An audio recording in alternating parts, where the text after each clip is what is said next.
Welcome back to our channel. If you have kids, I'm sure that every single thing you do for them, you do while keeping their best interest at heart. You want them to be as healthy and happy as they can be. But parenting is certainly not an easy job. And no matter how hard you try, it can sometimes be difficult to avoid making some mistakes. Even though a lot of parents know their youngster the best, child psychologists have been researching children's development for decades and most commonly agree that some parenting methods can actually be damaging to a child's growth. So what are they? Here are some common mistakes parents make that can be detrimental to their kids' development. Number 1, signing kids up for too many activities. Loving parents often want their kids to be smart, active, and talented. What better way to achieve that than by signing them up for a bunch of extracurricular activities? Football practice, guitar lessons, foreign language, and art classes. These activities are great for a child's physical, emotional, and social development. But the problem arises when there are just too many. Constantly jumping from one lesson to another while trying to balance school and homework can negatively impact a child's sleeping habits.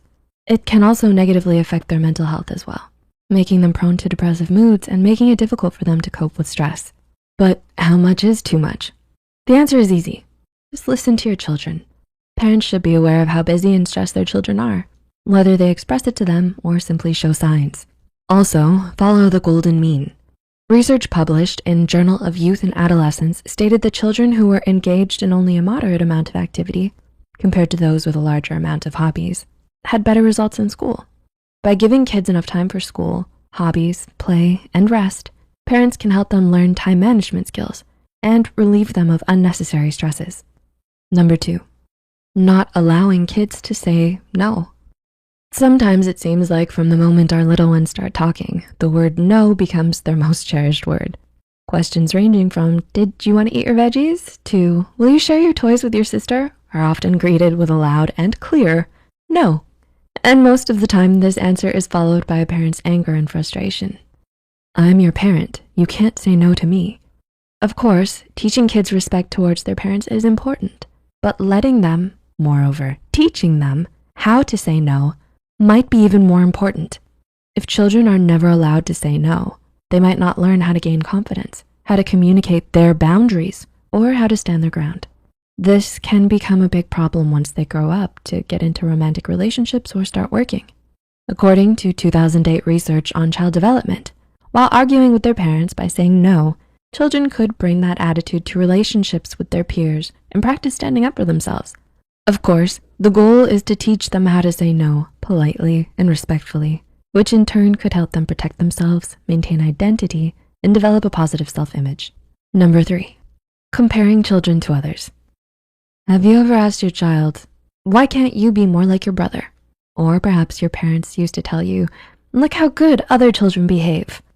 Comparing children to their siblings or other children is a trap many parents fall into, intentionally or not. You might think that this would motivate them to behave better, but being constantly compared to others could actually hurt their little hearts pretty badly. By comparing your child to someone else in a negative way, you are, in a way, telling them that some other kid is better than them. This can ruin your child's self-esteem from an early age. They may also think they're not living up to your expectations, which could make them think that you don't like them or love them as much as you actually do. What you could try instead is setting up realistic expectations for your children. Celebrate their strengths. And if they make a mistake that other children don't, let them know you love them regardless. Number 4, forcing children to eat. Did you have that one specific food that you simply hated as a kid? Did that food happen to be some very healthy vegetable that your parents made you eat, resulting in tears and screaming during dinner and threats of not leaving the table until you empty your plate? In a study written by psychologists from several universities in the USA, 70% of adults said that they had experienced being forced to eat in their childhood. As a result, today, they see themselves as picky eaters and more restrictive in their eating habits, often avoiding that specific food they were forced to eat. This is a result from associating that food with negative social context. Fights, yelling, punishments, or threats. Also, being forced to eat may be connected to a child's weight. Another research study published in the International Journal of Obesity found that preschool children who weren't allowed to choose the food they liked to eat had more problems with their weight. Of course, it's important to make sure your kids eat healthy meals, But there are ways to ensure their eating habits stay healthy without making your dinner table a war field. Make sure that meal times are relaxed and fun. Ask your kid to help you prepare the meal, or give them a choice every now and then. Ask them, would you like carrots or green beans today? These are all good places to start. Number 5, using humiliation as discipline. Maybe you've come across Facebook posts from moms and dads sharing their frustrations about their kids with hundreds of friends and relatives. How do I make my son clean his messy room? He never listens. Or maybe you've seen an angry parent yelling at their child in front of their friends. Shaming and humiliating children in front of others is one of those discipline methods that may seem appropriate in the heat of the moment, but should actually be avoided completely.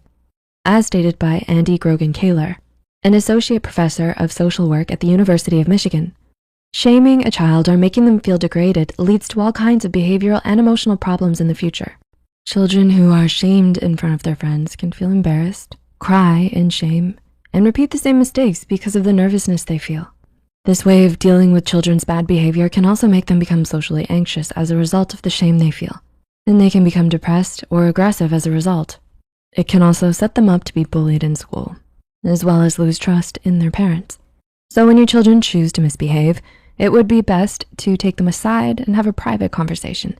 By doing that, you can help strengthen your relationship and keep your child's dignity untouched. And number 6, praising a child's intelligence rather than hard work.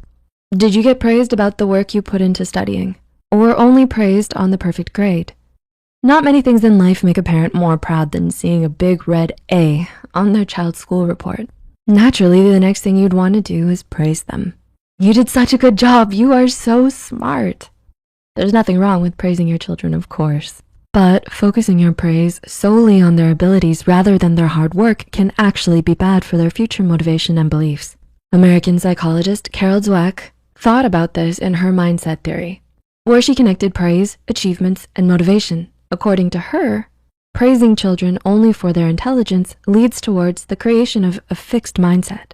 When a child with a fixed mindset fails at something, they tend to think that they're not smart enough to succeed. They may become less motivated to try harder and get worse results overall.